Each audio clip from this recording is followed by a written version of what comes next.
রাসিম ভাইয়ের কাছে আমি এই জন্য যেতে চাই, রাসিম ভাই এই যে গল্পটা আমি বললাম, যে এই গল্পটা কিন্তু রাসিম ভাই আমাদের সেই সচ্ছল 10% আমরা সেই ভাগ্যবান, এবং আমাদেরকে যখন এটা হিট করছে তখনই কিন্তু আমরা চিন্তা করছি ও মাই গড এটা কি হলো। আদারওয়াইজ আমরা কিন্তু সবাই এটার ব্যাপারে একদম অচেতন হই। তো এখানে ইন ফেস অফ দিস আপনার অভিজ্ঞতা একটু আমাদের সাথে শেয়ার করেন, যে ওই সেই 90%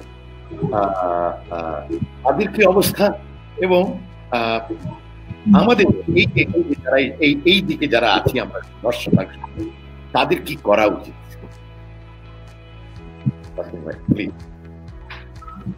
থ্যাংক ইউ ভাই। প্রথমত আমাকে দাওয়াত দেওয়ার জন্য, এখানে আজকে কথা বলার জন্য আমি অনেক ধন্যবাদ জানাচ্ছি। কারণ এই কথা বলাটাই তো আমার কাজ। কারণ সেই এই যে এক ধরনের আমার কথা বলাটাই আমার এক ধরনের মানে যুদ্ধ বলতে পারেন। যাই হোক, তো আমি এতক্ষণ মানে মন্ত্রমুগ্ধ হয়ে, মুগ্ধ হয়ে বা মন্ত্রমুগ্ধ হয়ে শুনছিলাম একজন বক্তব্যের কথা, যে কথাটা লাস্টলি আফরিন বললেন যে এই কষ্টটা আপনি বুঝবেন একেবারে 100%। আমি যেহেতু বেশ মানে, যদিও আমি একটু বড় ইয়েতে বলবো যে পার্সপেক্টিভে আমি ক্যান্সার প্রিভেনশন নিয়ে কাজ করি, এবং এই ক্যান্সারের সাথে জাস্ট টোবাকো আর নন কমিউনিকেবল ডিজিজ এর বাইরে পারতপক্ষে যাইতে চাই না। তো সেখানে কাজ করতে করতে একটা পর্যায়ে যখন আমি মানে ব্রেস্ট ক্যান্সার নিয়ে শুরু করলাম আলাদা করে, সেটা সেই 2004 সালের কথা। তো 2004 সাল থেকে এই পর্যন্ত প্রায় 15 বছর হয়ে গেছে। তো এর মধ্যে আমাকে বেশ কয়েকজন, আফরিনের মতো বেশ কিছু মানুষের সাথে আমাকে কাজ করতে হয়েছে, কাছে যেতে হয়েছে, যারা ব্রেস্ট ক্যান্সার সার্ভাইভার বা অন্যান্য ক্যান্সার। তো এই যে একটা কথা, এখানে আমরা 4 জন আছি, 4 জনের মধ্যে যদি আমরা বলি যে আমি বাদে আপনারা 3 জনই তো একজন সরাসরি ভুক্তভোগী, এবং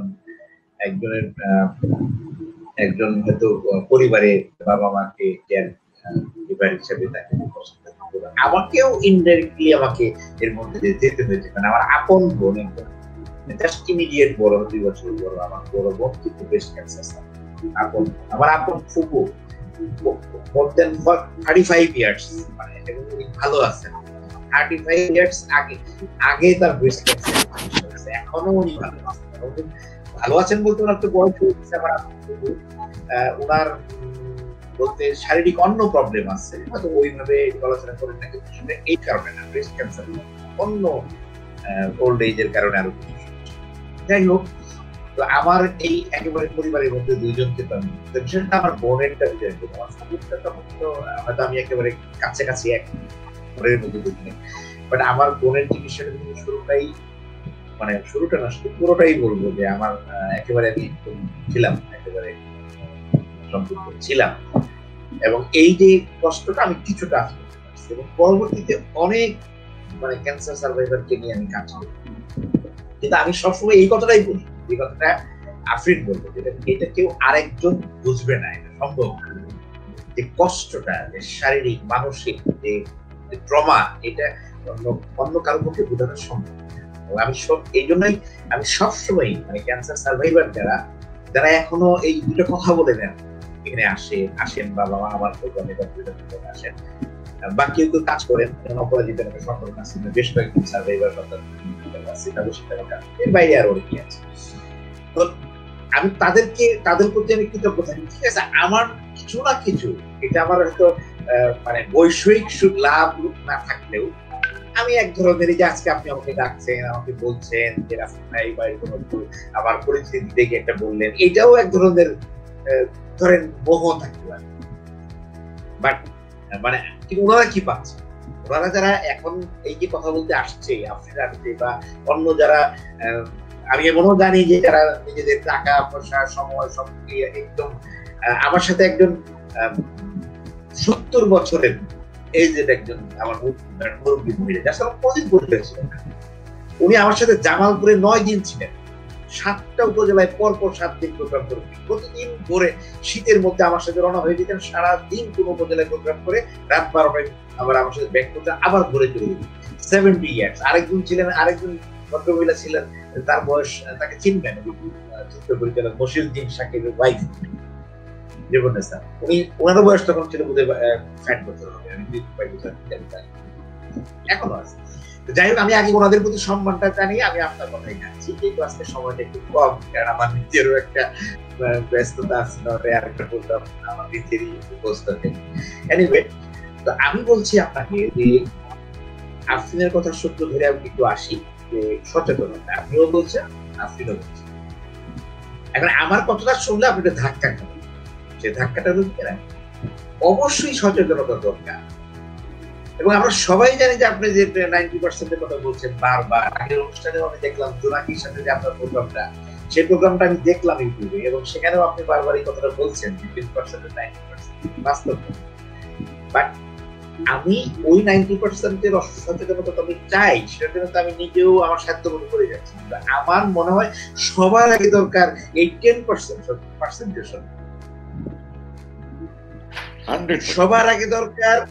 সবার আগে দরকার সচেতনতা। কত প্রয়োজনীয় জিনিস, সেই সচেতনতা দরকার। ওই 10% এর মধ্যে আমি আরো কনসাইজ করে ফেলি 1%, 0.5% এর মধ্যে যারা বাংলাদেশকে চালান, যারা বাংলাদেশের নীতি নির্ধারণ করেন, অথবা যারা বাংলাদেশের মানে স্বাস্থ্য ব্যবস্থা, সরকার ব্যবস্থাকে যারা প্রভাবিত করেন, এর 0.5% হবে না, তারা তো 0.001% বাংলাদেশে।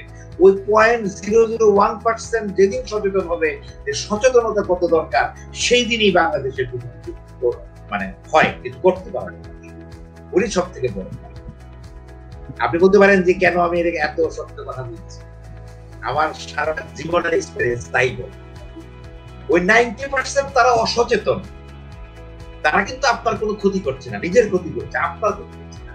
আমরা 10% আমরা অন্যদেরকে ক্ষতি করতেছি, আমরা অন্যদের জন্য যেটা ভালো, যেটা দরকার, আমি সেটা আমি আমার জ্ঞানের স্বল্পতার কারণে হোক, আমার বুঝার চেষ্টার অভাবের কারণে হোক, অথবা বুঝার পরও জ্ঞান পাপি হয়ে আমার স্বার্থে সামান্য একটু হানি হইতে পারে, এই আশায়, এই আশঙ্কায় আমি 90% এর স্বার্থের বিরোধী কাজ করে ফেলতেছি।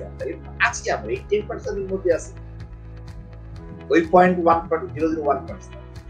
যাক, আমি এই কথাটা বলতে চাই যে সবার আগে দরকার, আমরা এত বছর, আমার জীবনে 27 বছর, আমি 27 বছর ক্যান্সারের starting from medical officer, chief medical officer, তারপর একটা চ্যালেঞ্জিং সিদ্ধান্ত নিয়ে ক্লিনিক্যাল সাবজেক্ট যখন কেবল একটু রাইজ করতেছে, এক সময় আপনি শুনলে আশ্চর্য হবেন যে আমাদের ক্যান্সারের কোনো ডাক্তার মানে তার সারা জীবনের সঞ্চয় দিয়ে, প্র্যাকটিসের টাকা দিয়ে একটা গাড়ি কিনবেন, এটা দিনের বেলা তো দূরের কথা, রাতে ঘুমায়ও কল্পনা করার মতো অবস্থা আমাদের ছিল না।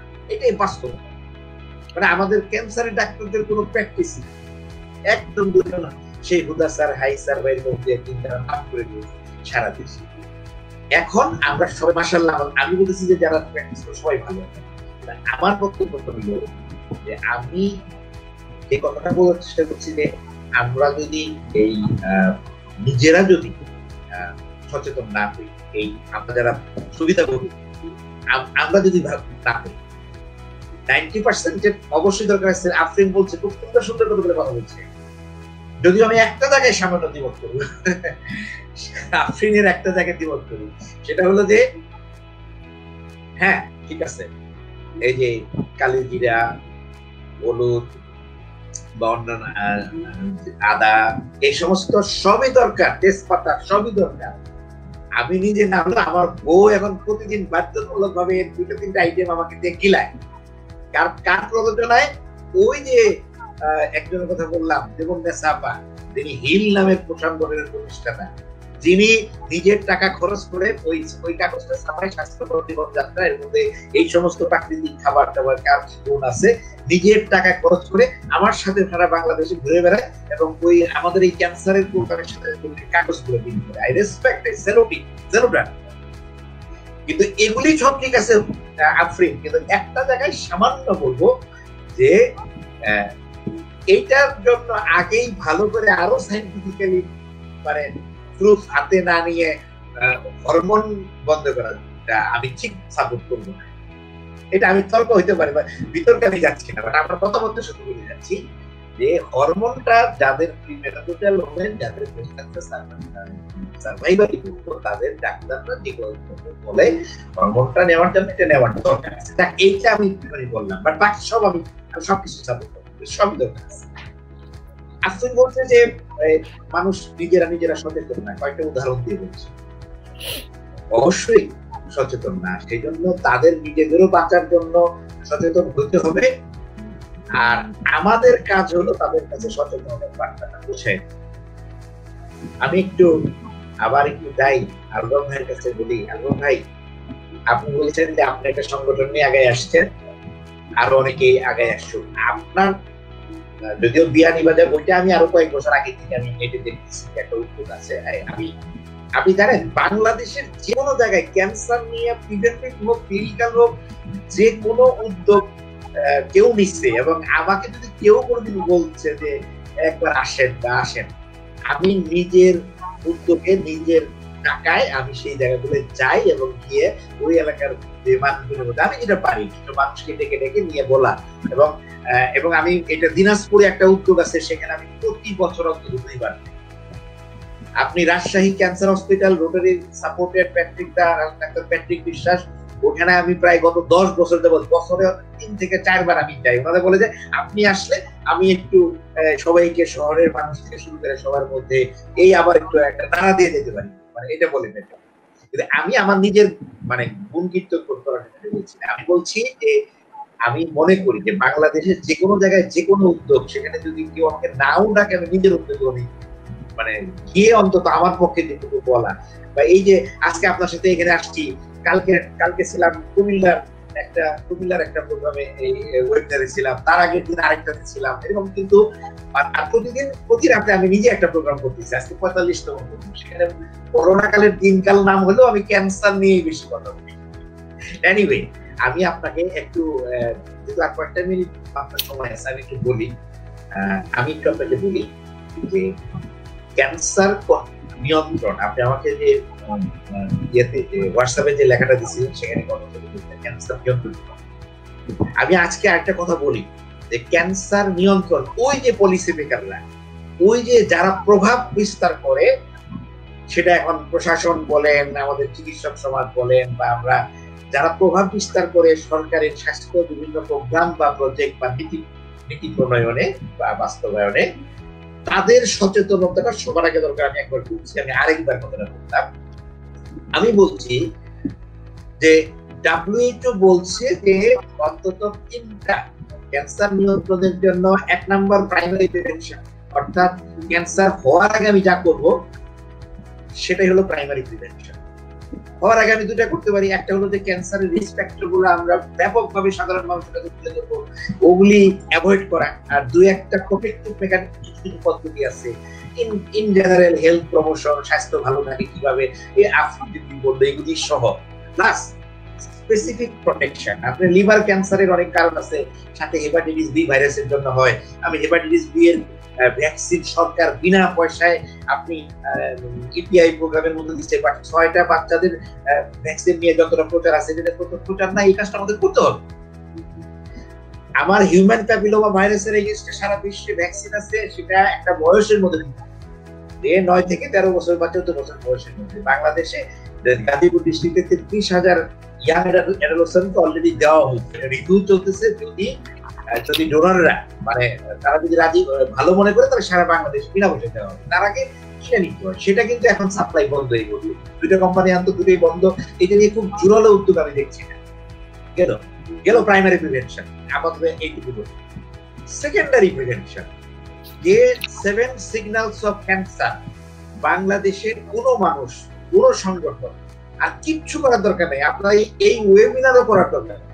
আপনি শুধু ক্যান্সারের 7টা বিপদ সংকেত 2 সপ্তাহের বেশি স্থায়ী হলে আপনি ডাক্তারের পরামর্শ নেন। এই কাজটা শুধু আপনি লিখে পারেন, বলে পারেন, যেভাবে পারেন বাংলাদেশের একেবারে প্রান্তিক পর্যায়ের মানুষের কাছে পৌঁছানোর ব্যবস্থা করেন। আমি মনে করি যে আল্লাহ তাআলা হয়তো আপনার এইটার জন্য আপনাকে বেস্ট, আমি মনে করি যে এটা এত বড় কাজ, এত বড় প্রবলেম, তাহলে আমি 7 সিগন্যালস অফ ক্যান্সার, 7টি বিপদ সংকেত। আজকে সময় নাই, আপনি যদি আরেকদিন পুরো সুযোগ ভাই আমাকে বলেন, আমি এখন কিন্তু আমি গাইডলাইন গুলো বলছি, এগুলো আমি প্রত্যেকটা হয়তো আলাদা করে বলতে পারবো। আমি আপনাকে বলি যে 7টা বিপদ সংকেত যদি সাধারণ মানুষের কাছে আমরা বুঝানোর কাজটা, আমি ক্যান্সার হাসপাতাল বানানোর দরকার, আমি বানাইতে নাই পারলাম, সমস্যা নাই, আমি আর কিছু করতে পারলাম এই কাজটা। আচ্ছা আসলো, এখন আমি 7টা সময় তো দুটো ভুলে যাবে, ব্যাখ্যা করবো না, হয়তো দর্শক যারা শুনতে তারা বলে খুচখুচে কাশি বা টাকা কষ্ট, সহজে শুকায় না এমন কোন ঘা, স্তনে বা শরীরের যে কোনো জায়গায় কোনো টাকা বা অস্বাভাবিক রক্তক্ষরণ শরীরের যে কোনো রাস্তা, আপনার মলমূত্র ত্যাগের অভ্যাসের পরিবর্তন, বাউল হ্যাবিটের, ঢোক গিলতে অসুবিধা বা হজমের গন্ডগোল, আপনার আরেকটা হলো যে একটা বোধ বাদ দিয়ে গেছি, আর একটা লাস্টে হলো তিল বা আঁচিলের সুস্থ। আপনি এই কয়টা কথা শুধু মানুষ ভালো করে শুনতেন। আচ্ছা এখন আসেন, এইটা আমাদের যথেষ্ট না, একটা ব্যক্তির জন্য, সংগঠনের জন্য এই কাজটা করে যথেষ্ট, বাট জাতীয়ভাবে আমাদের যথেষ্ট, জাতীয়ভাবে যথেষ্ট না। এই কারণে যে আমি কবে লক্ষণ দেখা দিবে, অবশ্যই সাথে সাথে যদি একজন মানুষ যায় ডাক্তারের কাছে, হাসপাতালের কাছে, তাহলে অবশ্যই সে উপকৃত, তার চিকিৎসার রেজাল্ট অনেক ভালো হবে। কিন্তু আমরা এখন এই চিকিৎসা বিজ্ঞানের উন্নতির যুগে, আপনি যে উন্নতির কথা বাংলাদেশে বলছেন, আমি আপনার সাথে 100% একমত। ক্যান্সার চিকিৎসার আধুনিক যে প্রযুক্তি, যে জ্ঞান, সার্জারি বলেন, কেমোথেরাপি বলেন, যে ঔষধ একেবারে বিশ্বের উন্নত দেশে যা আছে, আমাদের দেশে তাই আপনি পাবেন। কিন্তু ঘাটতিটা কোথায় সেখানে আমি যাচ্ছি। ঘাটতিটা কোথায়? ঘাটতিটা হলো এই যে আমি বলছি যে ক্যান্সার স্ক্রিনিং, অর্থাৎ লক্ষণ দেখা দেয় নাই কারোর মধ্যে, বাট ঝুঁকিপূর্ণ, তার কোনো পার্টিকুলার ক্যান্সারের কোনো না কোনো ঝুঁকি তার ভিতরে আছে। ব্রেস্ট ক্যান্সার, একজনের বিয়ে হয়েছে অনেক দেরিতে, অথবা বাচ্চা হয় নাই, বা বাচ্চা একটা, অথবা বাচ্চাকে বুকের দুধ খাওয়ায় নাই, অথবা এরকম ফ্যামিলিতে কোনো নিকটাত্মীয় ব্রেস্ট ক্যান্সার ছিল, এরকম তার ঝুঁকি আছে।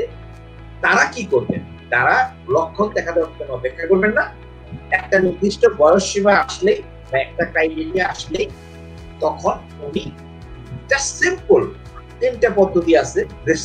একটা ব্রেস্ট সেলফ এক্সামিনেশন, প্রতি মাসে একবার নিজের শরীরটা চেক করা, চেক আপ করা, একজন ডাক্তার বা প্রশিক্ষণপ্রাপ্ত স্বাস্থ্যকর্মীকে দিয়ে ব্রেস্টটা নিয়মিত এক্সামিন করা। 3 নাম্বারটা হলো ম্যামোগ্রাফি, তার মানে বিকল্প হিসেবে আলট্রাসাউন্ড। এই 3টা কাজ।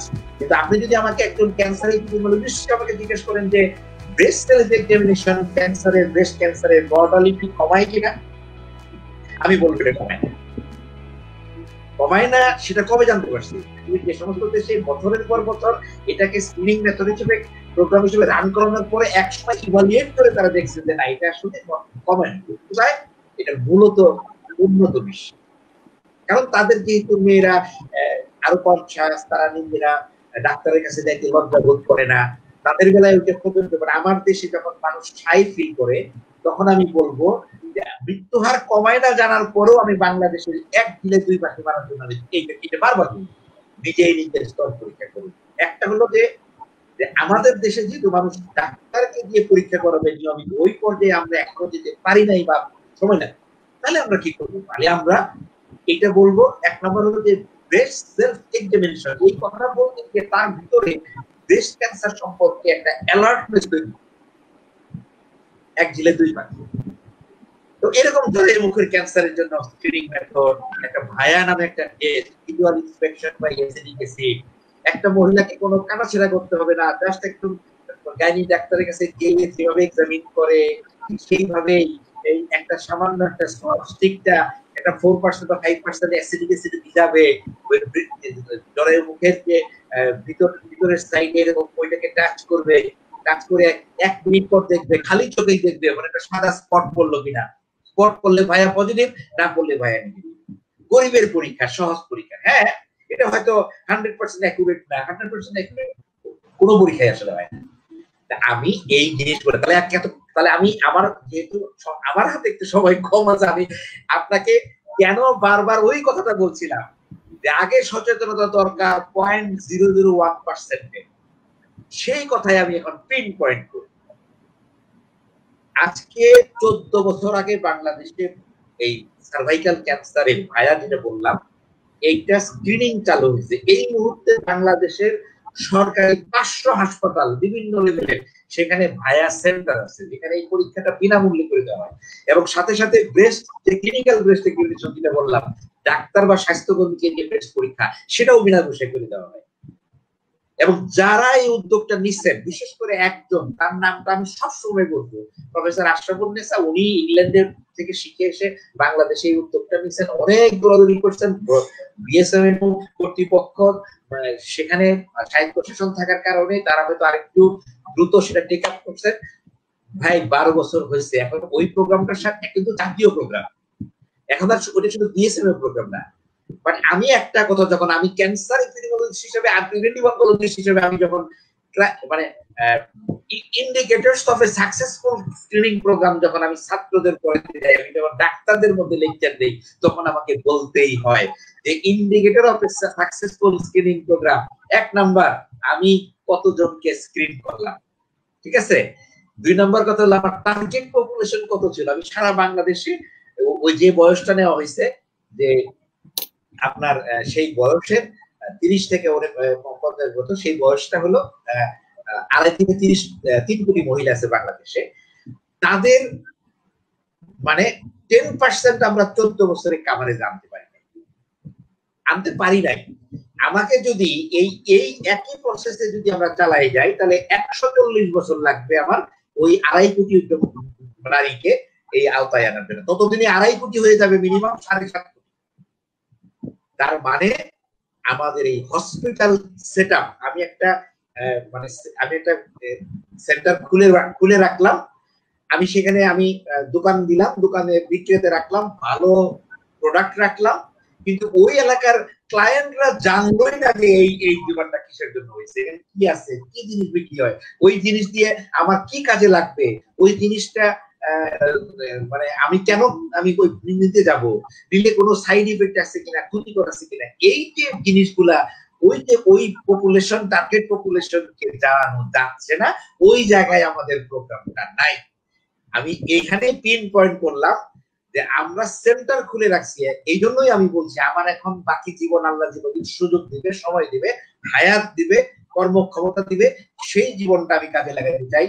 এই যে কমিউনিটি বেসড অ্যাপ্রোচ, অর্থাৎ আমার একটা এলাকা নিতে হবে, ওই কমিউনিটি কি সেটা শহর হোক গ্রাম হোক, ওই কমিউনিটির আমার টোটাল টার্গেট পপুলেশনের হিসাব থাকতে হবে, তালিকা থাকতে হবে, ওই বাড়ি কোন বাড়িতে কয়জন আছে আমার এই আওতার মধ্যে আসবে, তাদের তালিকা থাকবে, তাদের আমি সিস্টেমেটিকলি তাদেরকে কল দিব, যারা আসবে না তাদের কল দিব, এইভাবে কমিউনিটি বেস। তাহলে সারা বাংলাদেশ 5 বছরের প্রোগ্রাম সরকার নিক, এবং এই কাজে আমাদের কেউ বাধা সৃষ্টি না করুক যে আমার ক্ষতি হয়ে যাবে বা আমার প্রাইভেট প্র্যাকটিসটা কমে যাবে, আমি অথবা আমাকে, এগুলি চিন্তার ঊর্ধ্বে উঠে যেদিন আমাদের ডাক্তার সমাজ, যেদিন পলিসি মেকাররা চিন্তা করবে যে আমি এই মানুষকে সচেতন করার জন্য তো এখানে বড় যন্ত্রপাতি লাগতেছে না, এখানে তো আমি 100 কোটি টাকার যন্ত্র কিনতে পারবো না, ওখান থেকে তো আমি আমার 3টা ফ্ল্যাট আমার ছেলেমেয়ের জন্য রেখে দিতে পারবো না, এইটা চিন্তার বাইরে যতক্ষণ আসবে সেদিনই বাংলাদেশ উন্নত হবে। আমার যদি এই কথাগুলো বলি,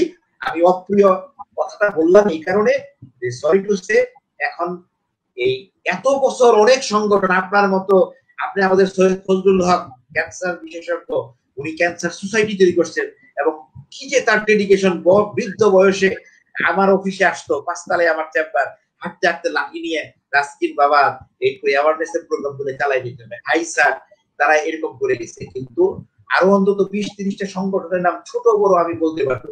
আমি একজন কুষ্টিয়ার একটা ইলেকট্রিশিয়ানের নাম বলতে পারবো, যে তার মা ক্যান্সারে ভুগে গেছে, সার্ভাইকাল ক্যান্সারে মারা গেছে।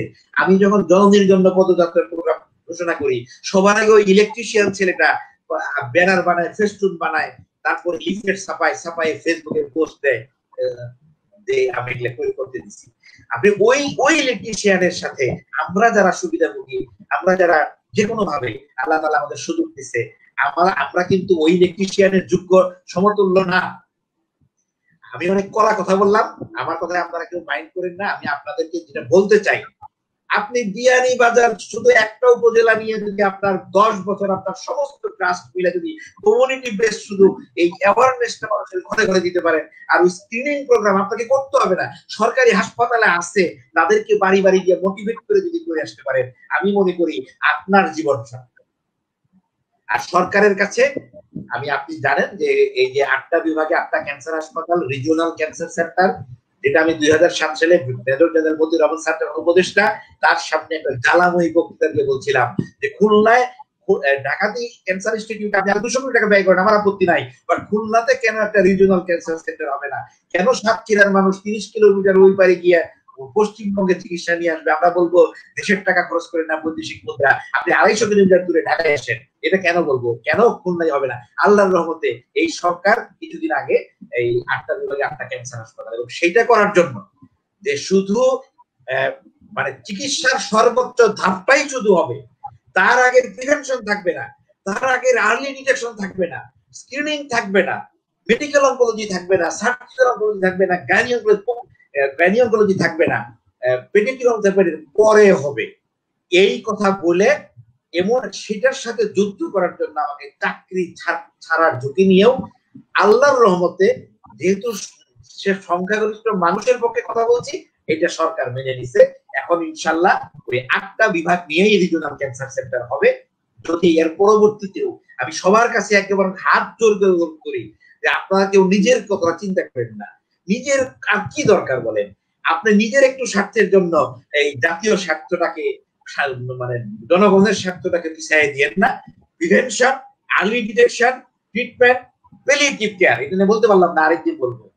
তবে আমি আমি আমি স্যালুট করি এখানে আফরিন হুদা, তার যে রিয়েলাইজেশন, এবং আমি আফরিন হুদাকে বলবো যে উনি যদি খুব ব্যস্ত, যে কাজ করেন আমি জানি উনি খুব ব্যস্ত, আমি লাভা ভাইয়ের কাছ থেকে, ভাই আলবা ভাই, আপনার আলবা ভাই, সরি আলবা ভাইয়ের কাছ থেকে আমি ওনার নাম্বারটা নিয়ে নেবো, যদি আপত্তি না থাকে পরে আমি আমাদের কিছু আরো কিছু কার্যক্রম আছে সেটার মধ্যেও আমি ওনাকে ইনভাইট করবো। এবং আমার মনে হয় যে আমার অনেক সময় নিয়ে ফেলছি, এবং আমারও এই আগামী 3 মিনিটের মধ্যে আমাকে যেতে হবে। এখন লজ্জা লাগছে, লজ্জা লাগছে, আবার আমাকে ডাকেন, অবশ্যই যদি কেউ কারো আঘাত করে থাকি, কাউকে আমার আঘাত করার ইচ্ছা নাই। হ্যাঁ, আমি যেখানে জীবনে প্রথম প্রিভেন্টিভ অনকোলজি ট্রেনিং নিয়েছিলাম, 30 সেকেন্ডে বলি, ভারতের কেরালার রাজধানী ত্রিবান্দ্রামের রিজিওনাল ক্যান্সার সেন্টারের প্রতিষ্ঠাতা ডক্টর কৃষ্ণান নায়ার, উনি অনকোলজির প্রফেসর ছিলেন, উনি প্রতিষ্ঠিত, ওই রাজ্যের সব থেকে প্রতিষ্ঠিত।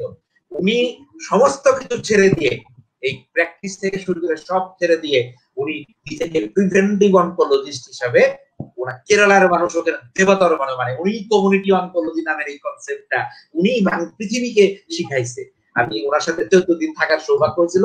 ওই মাটিতে থেকেই আমি সিদ্ধান্ত নিয়েছিলাম যে আমি ক্লিনিক্যাল সাবজেক্টে যাব না, আমি হয়তো জীবনে কোনোদিন টাকা পয়সা রোজগার করতে পারবো না, আমি কিন্তু আমি এই কাজটাই করবো, আমি ওই রাস্তাতেই আছি আপনাদের দোয়ায়, আমি এখনো লাইনচ্যুত হইনি ইনশাআল্লাহ, আমি মনে করি। থ্যাংক ইউ ভাই, থ্যাংক ইউ। আমি জানি আপনার যেতে হবে রাস্কিন ভাই, এবং আমরা যে সত্যি খুবই উৎসাহিত হলাম, মোটেও হতাশ হইনি, বরঞ্চ আমরা একটা দিক পেলাম, আমরা একটা নির্দেশনা পেলাম, এবং আশা করি আপনার দিক নির্দেশন অনুযায়ী আমরা কাজ করতে পারবো ইনশাআল্লাহ। সবাইকে ধন্যবাদ। আমি যে ফারজাদ সাহেবের কাছে একটু আগে যেটুকু শুনলাম, পরে কথা শুনতে পারলাম না, আই এম সরি, পরে ইনশাআল্লাহ শুনে নিব আরেকদিন। জি জি জি, নিশ্চয়ই আবার দেখা হবে ইনশাআল্লাহ। থ্যাংক ইউ, আসসালামু আলাইকুম।